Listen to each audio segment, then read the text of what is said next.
Kami menyampaikan bahwa ada problematika dalam spirit kebangsaan kita, yaitu membangun narasi agar anak-anak muda Indonesia, khususnya anak-anak di Provinsi Jawa Barat yang sedang menekuni jenjang pendidikan SMP dan SMA serta sederajat atau sanawiyah dan madrasah aliyah, yaitu pola pendidikan karakter melalui peningkatan kualitas disiplin hidup dan perubahan pola hidup.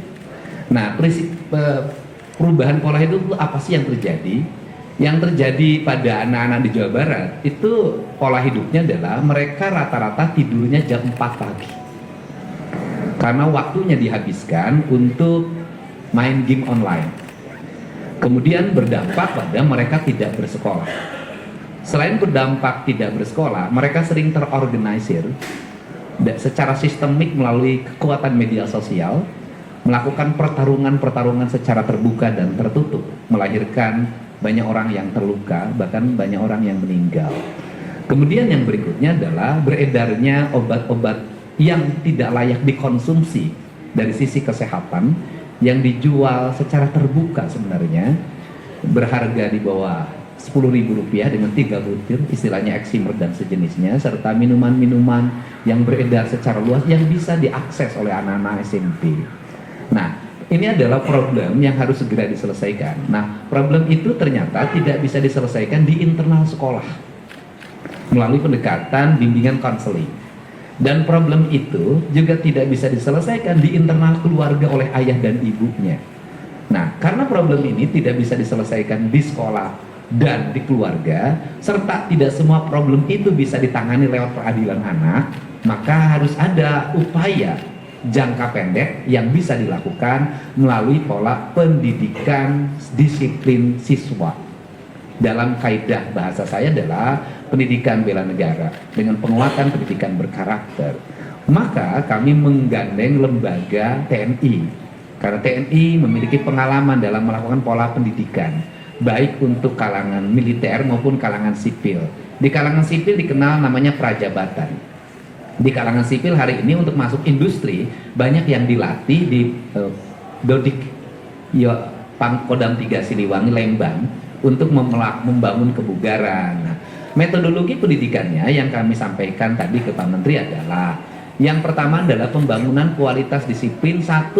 Melepas HP, 2. Melepas tradisi bermotor, 3. Melepas minuman keras, 4. Melepas obat-obatan terlarang, kelima, melepas konsumsi zat adaptif lainnya yang merusak saraf dan pikirannya dengan membangun pola tidur maksimal jam 10 malam.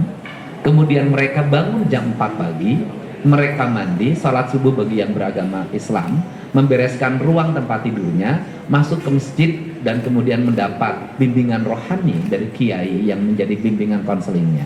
Setelah itu mereka sarapan pagi, setelah sarapan pagi mereka berolahraga, setelah mereka berolahraga mereka langsung mengikuti ruang kelas pembelajaran sebagaimana dia didapatkan di sekolah.